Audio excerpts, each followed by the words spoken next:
बिंदिया सजा के आई हो, मेहंदी लगा के आई, हाय हाय हाय हाय। बिंदिया सजा के आई, मेहंदी लगा के आई। अब रूप मिलन का गाना है, मुझे साजन के घर जाना है, मुझे साजन के घर जाना है, मुझे साजन के घर जाना है, मुझे साजन के घर जाना है। আসসালামু আলাইকুম দর্শক, সবাই কেমন আছেন? ভাবতেই পারেন বিয়ে হয়ে গেল, শাদী হয়ে গেল, কিন্তু ড্রামা লাভার আপা কই গেল? আসলে ড্রামা লাভার আপা কোথাও যায়নি।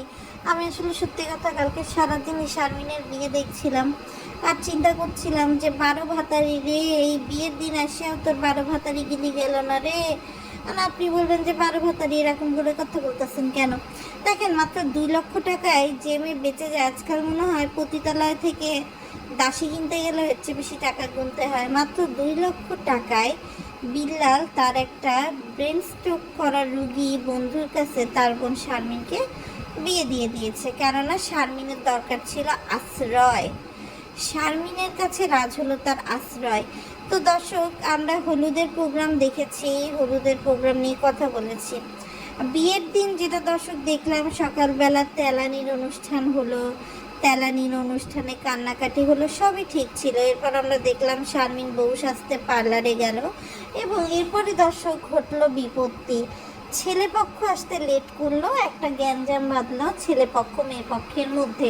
ফলশ্রুতি ছেলেকে গাড়ি থেকে নামাতে নারাজ হচ্ছে আপনার পারুল বেগম। পারুল বেগমের ভাষ্যমতে রাজ এসে দাঁড়াবে দরজায়, কিন্তু বাপ্পি তাকে শিখিয়ে দিলে এভাবে হয় না, তাকে হাতে আংটি পরিয়ে যৌতুক দিয়ে তারপরে রাজকে নামাতে হবে। যদিও বা রাজ গেট পর্যন্ত আসলো, কিন্তু ওই নিচের গেটে না মিম, না সাবিনা, না তিশা ছিল। আর ওই যে বাবুদের কার্ডের কথা মনে আছে? বাবুদের কার্ডে যে লেখা ছিল অভ্যর্থনায় তানজিলা, তানহা, মরিয়ম, আবু তালহা, তাবিয়া, আবদিয়া, এরা কেউই ছিল না দর্শক। তো যাই হোক, এরপরে দর্শক দেখলাম যে বাপ্পি বড় তুলা ভাইয়ের যে দায়িত্ব সেটা আদায় করার জন্য সে রাজকে নিয়ে নিয়ে ঘুরছে।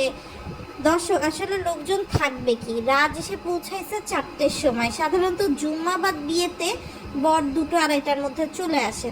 তো এই জন্য যখন রাজরাস্তে লেট করছে, মেয়ে পক্ষের সবাই খেতে বসে গেছে দর্শক। হিসাবে ছেলে পক্ষের জন্য আলাদা করে রাঁধতে হয়েছে দর্শক। মেয়ে পক্ষের সব লোক খেয়ে একেবারে ভোট করছে এবং সে লিস্টে সবার আগে নাম বাবু, মিম, খুকি, মিজান, শাহিন, শারমিন এদের।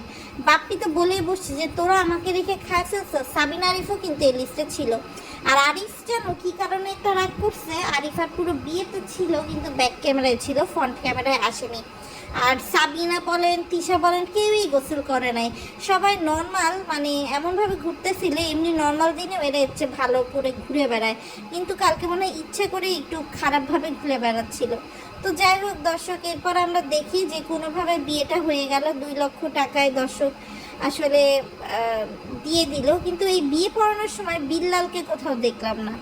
তো যে বিল্লাল তার বন্ধুর সাথে তার বোনের এই সেটিংটা করলো, সেই বিল্লাল পুরো বিয়ের সময় কোথায় গ্যাপ ছিল আমি জানি না। এদিক দিয়ে আমি দেখলাম আপনার বিল্লাল একদম পেছনের দিকে সে মিমকে বুঝাচ্ছিল কি যেন। তো তার বোনের বিয়ে বেশি ইম্পর্টেন্ট না মিমকে বোঝানো তার বেশি ইম্পর্টেন্ট? আর কাকির কথা কি বলবো, কাকি তো ছিলই না, মানে মিমের কাকি, মিমের শাশুড়ির কথা বলছি। এরপর আমাদের শারমিন আপু, যে কিনা গায়ে হলুদের রাজকে দেখে একেবারে লজ্জায় লাল হয়ে গেছিল, বিয়েতে পাশাপাশি বসেও মনে হচ্ছে না সে মোটেও খুশি। এরপর শারমিন আপু এইসব স্ট্রেস নিতে না পেরে অজ্ঞান হয়ে পড়ে গেল। অজ্ঞান হয়ে পড়া যাওয়ার পরে আমরা দেখলাম যে রাজ বলতেছে যে শারমিন আপু একদমই খাওয়া দাওয়া করে না, সে জোর করে শারমিন আপু খায় না দেখে নিজে উঠে গেছে। এরপর সে সাকিবকে কপি করে বিয়ের দিনই, সাকিব যদি বিয়ের দিনই তানজিলার জুতো খুলে দেয়নি, সে আসলে বিয়ের পর দিন থেকে তানজিলার একেবারে গোলাম হয়ে গেছিল।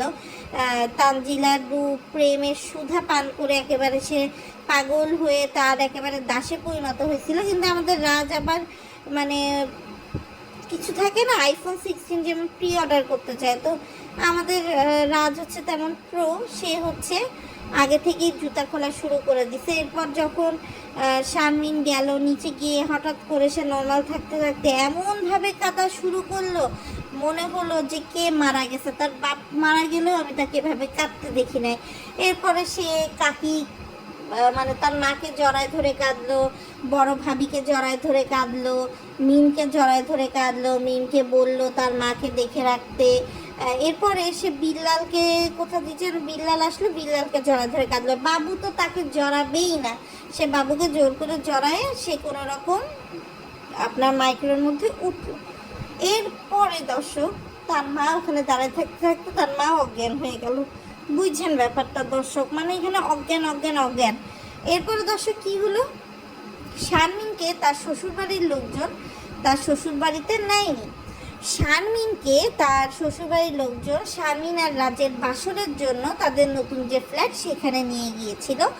সেখানে রাজ হচ্ছে শারমিনকে জিজ্ঞেস করে বাসর ঘর সাজাইছে, যেটা রাজ বারবার ক্লিয়ার করছে যে এটা তার প্রথম বিয়ে, সে জানে না, যেহেতু শারমিনের এটা দ্বিতীয় বিয়ে, শারমিন তো এগুলো সব করে ফেলছে, শারমিন জানে।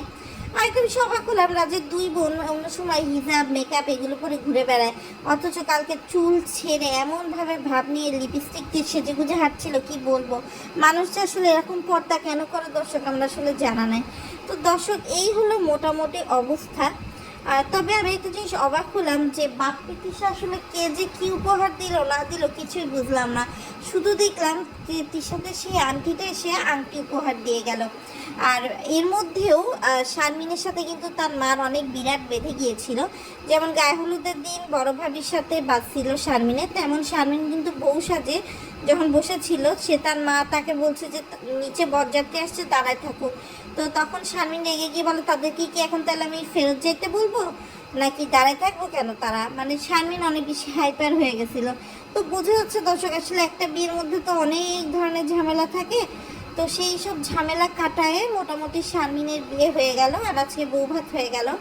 আসলে আজকে বৌভাতের ভিডিওটাই আপনাদের সাথে শেয়ার করার কথা ছিল, কিন্তু আমি চিন্তা করলাম আসলে ধাপে ধাপে ভিডিও না শেয়ার করলে তো আপনারা বুঝবেন না। তো এই ভিডিওটাতে বেশি বেশি করে সাপোর্ট করে দিবেন দর্শক, বৌভাতের ভিডিও নিয়ে হাজির হব। আর বৌভাতটা আসলে অত বড় করে হয়নি, তো ছোটোখাটো করে হয়েছে, তো ভিডিওটাও ছোটোখাটো থাকবে যে আসলে শারমিনের বিয়ের পরে কি অবস্থা না অবস্থা সেটা। তো দর্শক আসলে রাজের বিয়েতে এমন অবস্থা, রাজ্যের এতগুলো শালা থাকা সত্ত্বেও মানে একটা কন্ডম কিনতে দর্শক রাতের বেলা রাজকে নিচে নামতে হয়েছে যে সে শারমিনের জন্য মেডিসিন কিনবে। এই বলে যখন সে তার ফুফাতো ভাই রমজানের বড় ভাইকে বিদায় দিতে আসছে, সে তখন এই একটা কন্ডম পর্যন্ত তারে কেউ দর্শক কিনে দেয় নাই। মানে অবস্থাটা বুঝেন, এমন বিয়ে, এমন দুলা ভাই, এমন আপা, কি আর বলবো দর্শক। তো আজকের মতো বিদায় নিচ্ছি, সবাই ভালো থাকবেন, সুস্থ থাকবেন, আল্লাহ হাফেজ।